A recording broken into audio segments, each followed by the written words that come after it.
लालू यादव को supreme court से तगड़ा झटका नहीं मिली, राहत केस जारी रहेगा। जमीन दो नौकरी लो घोटाले में कोर्ट सख्त, हाई कोर्ट से जल्द सुनवाई का निर्देश। सुप्रीम कोर्ट ने कहा हम रोक नहीं लगाएंगे, लालू की याचिका खारिज करने की चेतावनी। बिहार के पूर्व मुख्यमंत्री और आरजेडी सुप्रीमो लालू प्रसाद यादव को लैंड फॉर जॉब घोटाले में सुप्रीम कोर्ट से बड़ा झटका लगा है। लालू यादव की उस याचिका को सुप्रीम कोर्ट ने खारिज नहीं किया, लेकिन कोई राहत भी नहीं दी जिसमें उन्होंने निचली अदालत की कार्रवाई पर रोक लगाने की गुहार लगाई थी। अदालत ने साफ कर दिया कि वो फिलहाल किसी भी तरह की आंतरिक राहत देने के पक्ष में नहीं है और साथ ही ये भी स्पष्ट कर दिया कि मुख्य मामले पर दिल्ली हाई कोर्ट को ही फैसला लेना है। लेकिन लालू को ये उम्मीद नहीं रही होगी कि उन्हें शीर्ष अदालत से भी राहत नहीं मिलेगी। सुप्रीम कोर्ट की जस्टिस एम सुंदरेश की अध्यक्षता वाली पीठ ने कहा कि वो इस मामूली सी प्रक्रिया पर रोक नहीं लगाए, जबकि मुख्य मामला अभी दिल्ली हाईकोर्ट में लंबित है। कोर्ट ने साफ कहा कि हम न तो ट्रायल पर रोक लगाएंगे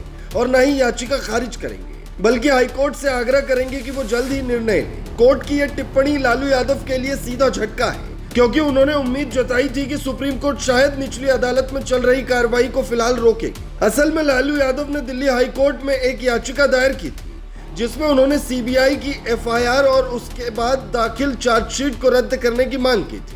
लेकिन हाईकोर्ट ने 29 मई को ट्रायल पर रोक लगाने से इनकार कर दिया और सिर्फ सीबीआई को नोटिस जारी कर अगली सुनवाई की तारीख 12 अगस्त तय की थी। इसी के खिलाफ लालू यादव सुप्रीम कोर्ट पहुंचे थे, लेकिन वहां से भी राहत की जगह उन्हें सख्त निर्देश मिला।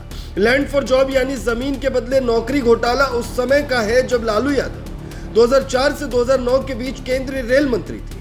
सीबीआई की चार्जशीट के मुताबिक बिना किसी विज्ञापन या प्रक्रिया के रेलवे में ग्रुप डी के 12 पदों पर लोगों की नियुक्ति की गई थी और बदले में उन लोगों से लालू यादव के परिवार के नाम जमीन लिखवाई गई। ये जमीनें मीसा भारती, राबड़ी देवी और हेमा यादव जैसे लालू के परिवारजनों के नाम पर ट्रांसफर की गई थी। मामला तब और गंभीर हो गया जब खुलासा हुआ कि नियुक्तियां पश्चिम मध्य रेलवे के जबलपुर जोन में की गई थी और इनमें से कई जमीनें बाजार मूल्य से काफी कम कीमत पर दी गई थी। सीबीआई के मुताबिक ये पूरा मामला एक संगठित धोखाधड़ी और सत्ता के दुरुपयोग का उदाहरण है, जिसमें सरकारी नौकरी को निजी संपत्ति की तरह इस्तेमाल किया गया। लालू यादव, राबड़ी देवी और उनकी बेटियों के अलावा इस मामले में कुल 16 लोगों के खिलाफ आरोप तय किए गए। अब जबकि सुप्रीम कोर्ट ने भी इस ट्रायल को रोकने से इनकार कर दिया है, तो आने वाले समय में लालू परिवार की मुश्किलें और बढ़ सकती है।